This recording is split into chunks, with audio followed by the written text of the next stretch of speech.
Jenny. Jenny, darling, is that you? Mama. Mama. Don't touch her! Don't want to touch her! I said to stop it! Cut it out! Stop it! Booba. Booba. Oh no! Let that cut. Hello, and thank you for checking out the video. I just want to let you know that I not only create content on my YouTube channel, Class in the Glass, but I'm also on Twitch, where I review movies, cartoons, and TV shows live, while also playing single-player games and multiplayer games. I also have a Patreon, where subscribers have access to hundreds of video and audio commentaries for films and cartoons, as well as podcasts and videocasts. In the meantime, thank you again for watching, and enjoy the video. So now, my friends, we're going to go ahead and we're going to move on to the next big part of my show today, and that part is Comic Book Corner, in which I review either a single-issue comic or a graphic novel.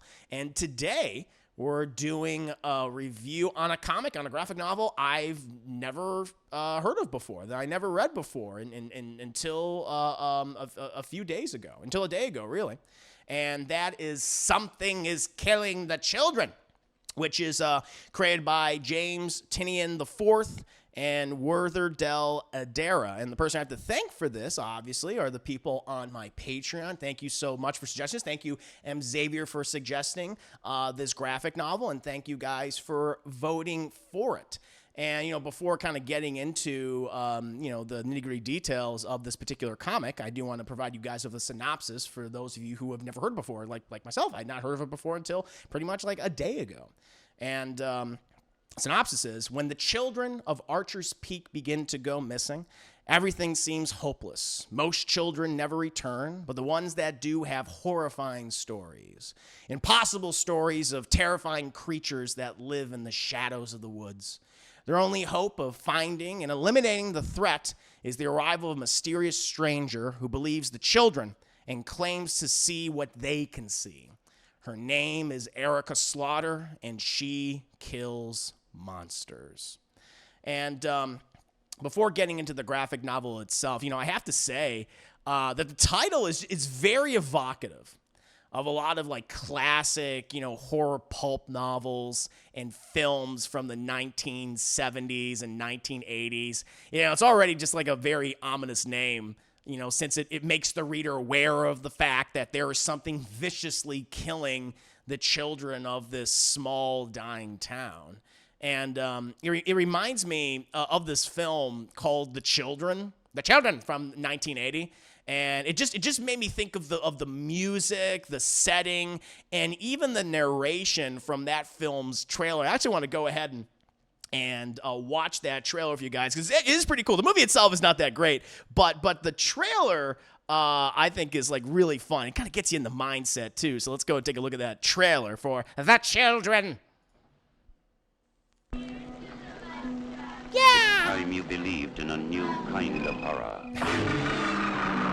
The horror of the children. They're Something goth. you wouldn't dare to imagine has happened to the children. Oh no. Something beyond your worst fears. Something horrible. Jenny. Jenny, darling, is that you? Mama. Mama. Don't touch her! Don't want to touch her! Something evil is happening, and it's happening inside the children. Ah! Shooting those kids! I said to stop it! Cut it out! Stop it! Booba! Booba! Oh no! Let that cut. Damn it, the phone's dead. Of course it would be. The children! Hadn't both gone mad, he was shooting the children. The children! The children will take you one step beyond horror to sheer terror. Ooh, he's working the back. I just fell over. Get out of here!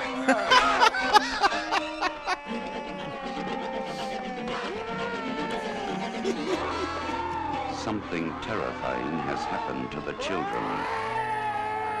Pray you never meet them. Oh, chat, you don't want to meet those kids. So like, again, the title of this graphic novel, it just put me in that mindset, right?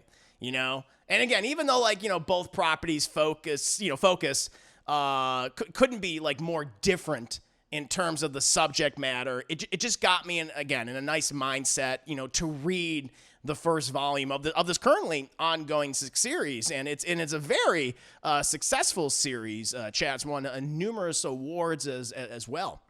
I think it also helps that it has just like a very strong and creepy start. Where we're introduced to the comic's younger characters at a sleepover, where everyone is playing truth or dare, which, in a horror setting is always a recipe for disaster. That's always resulted in characters dying or getting themselves in a situation that they are thoroughly unprepared for.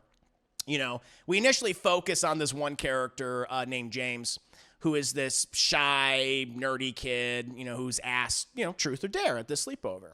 And, he picks truth. And he's asked what the scariest thing he ever saw was. And he goes into detail about being home late at night, and his house is on the outskirts of town overlooking this heavily wooded forest and ravine. And when he looks outside his living room window while watching, scary movies, he sees this dark, shadowy entity. It's thin and it's taller than even the trees themselves in the woods, and it just stops dead in its tracks to look at him in the middle of his backyard. And James, he doesn't know if it's real or a trick of his own mind and imagination. And he explains that he ends up hiding under his blanket on his living room sofa for like an hour before finally getting the courage to peek out, and the creature is just gone. Right? Good cold opening. And of course, the kids don't believe him and they mock him, and so he dares the person. It's his turn for truth or dare, and he dares the person who asked him, to go to the forest and the ravine in which the creature came from. And then we immediately cut, and James is in a police interrogation room completely covered in the blood, in the viscera, in the gore of his friends. And he's terrified, and he's not even understanding the horrible things that he saw. And this is how this graphic novel opens, Chad. And it's a really strong opening. It instantly just gets you in the mindset, gets you in the mood that you're going to be reading something very spooky, very, horrifying, and very bloody. Listen, it does, it takes time, before we see like the bloody events that involve James. But I have to kind of caution people, this story doesn't give a fuck about kids. This book's mantra is fuck them kids. This is a bloody, gory, and quite graphic book. And most of the violence is directed towards children. So go into this story with that in mind. If, that you're going to start, before you start reading this series, I don't think it's exploitive at all. If anything, it just raises the stakes and actually makes the reader feel more invested. A creature, an entity, a threat, targeting children, and our heroes are trying to stop it, like instantly, and I think invests a reader, invests an audience, chat, no matter what medium it's in. And speaking of, other heroes and the other major players, the book quickly introduces us to the character of Erica Slaughter. And even after these first 5 issues, there's still a lot of mystery about her profession and the mysterious organization she represents. I get the sense we're going to get a lot of world building in later issues. She's basically, as we learn the first few issues, a monster hunter. And she goes from town to town hunting these things, these entities, seemingly enlisting the help of other children who have encountered these creatures.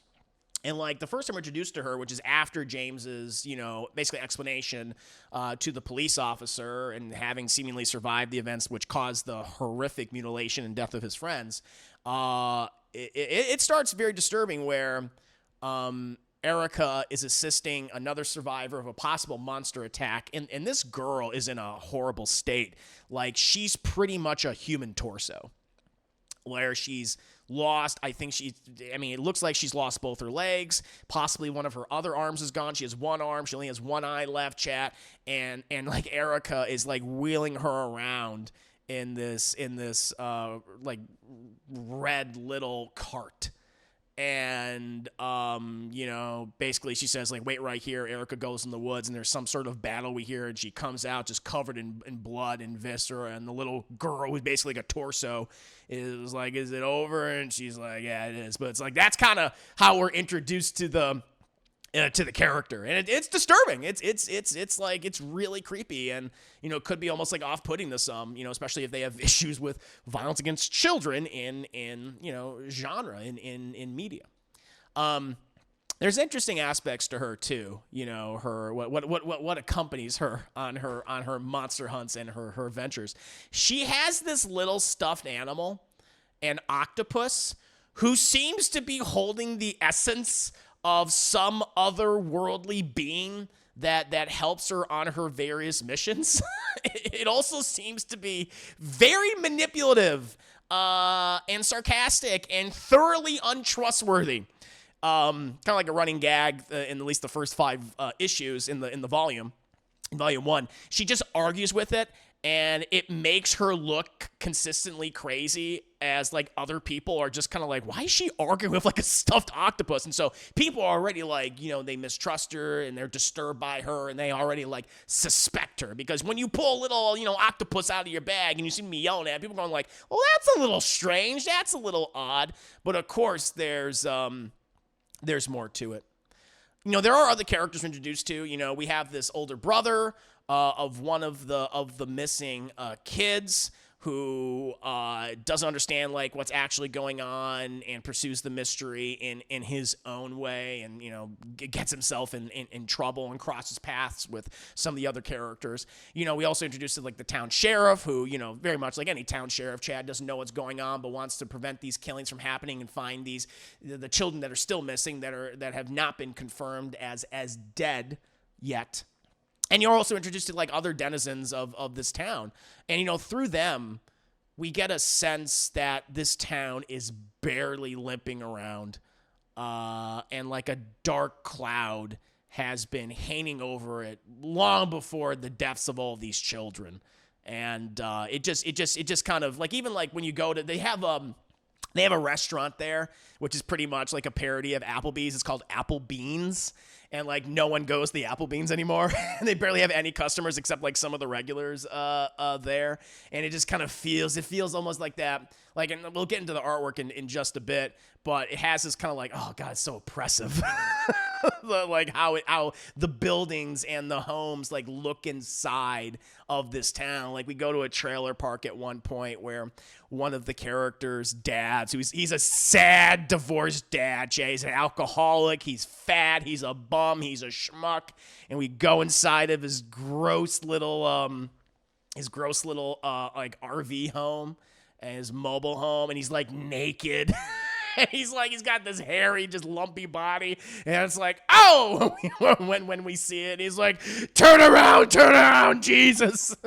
It's like, that's the kind of town, it's the kind of people that we're dealing with in this chat, what populates this this dying town, where everyone is kind of like stuck in a rut and can't leave, and now they have this tragedy on top of everything else. The writing is very good.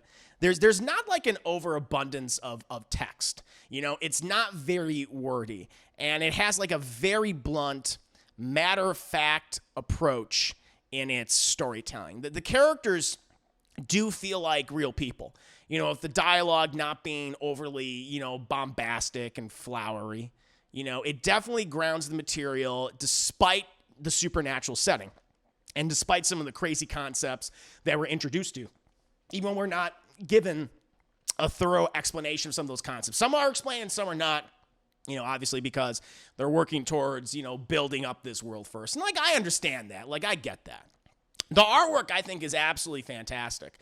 Again, much like the dialogue, it has a very minimalist approach to its panels, the paneling, and the character designs. No one has, oversized proportions or is even, overly sexualized. The characters all look like people we've seen in our everyday lives. There's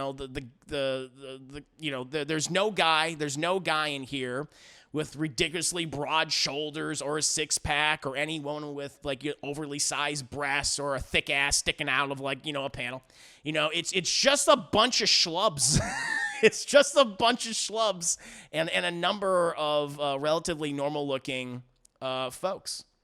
And I really, really like that. I thought that was very, very smart that they chose to go in that direction and did not present anyone that looked too unrealistic. Everyone's proportions, I did like that. I did enjoy that. Obviously with this just being volume 1, we only get so much of the story. They end on a cliffhanger that's, set up an even bigger threat that endangers the town even more, and also introduce a number of things that will most likely be explained in greater detail later on. If you're a horror fan or a sci-fi fan and have liked stuff like Stranger Things or Dark more recently, then Something is Killing the Children is perfect for you. It's an easy binge read and makes you want to read the other volumes, and it certainly had that effect on me, and it really invested me so far, and I'm curious just about how this world is going to continue on, and all the different elements that they've introduced, definitely resolving some of those mysteries, and also just dealing with the threat, finding out, okay, why are these things? Why is this thing killing all the children? And it seems to only specifically target them. They're very subtle in introducing the rules to this world. Seemingly only kids whose minds are not fully formed, right, who are still very impressionable and still believe in the idea of monsters, they seem to be the only ones that can see these entities, whereas a lot of adults cannot see them, which already feels like a premise for a movie. It's well, you gotta believe, then you can see it, and then you can fight against it. But some of the adults, they can't. And so they're at a loss as to why something like this is actually happening. It's very confusing, and it's a struggle for them. So I think that's it just makes me more invested and also just okay, how is this person, how is Erica Slaughter able to see all these things? And they provide an explanation. They get into details as to how that's actually happening, and they introduce new tools that are part of her her entire collection. She uses all sorts of things. She uses everything from chainsaws to guns to hedge clippers to battle these creatures.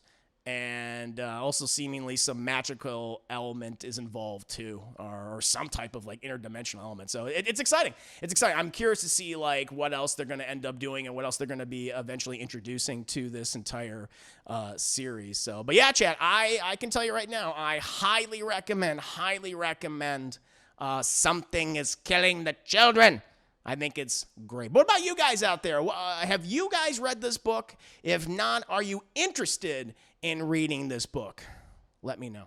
I hope everyone enjoyed the video, and I want to take the time to tell you about my Patreon, Class in the Glass, which offers hundreds of film commentaries and video reactions to numerous movies, TV shows, and cartoons. If you're a fan of shows like Batman the Animated Series and Avatar: The Last Airbender, or films like Aliens and Raiders of the Lost Ark, my Patreon is the platform for you. Currently, I'm doing a subathon to reach 75 subs on the platform. If we hit 75 subs, we'll be able to start voting on the next edited YouTube reaction, which will include actual clips and and scenes from the movies and shows I comment over. Choose from such films as Fire and Ice, Masters of the Universe, Mighty Morphin Power Rangers the movie, Mortal Kombat Annihilation, or Spawn. Subscribing at any tier level is appreciated, and feel free to give feedback at any time. Thank you again for watching the video, and see you next time.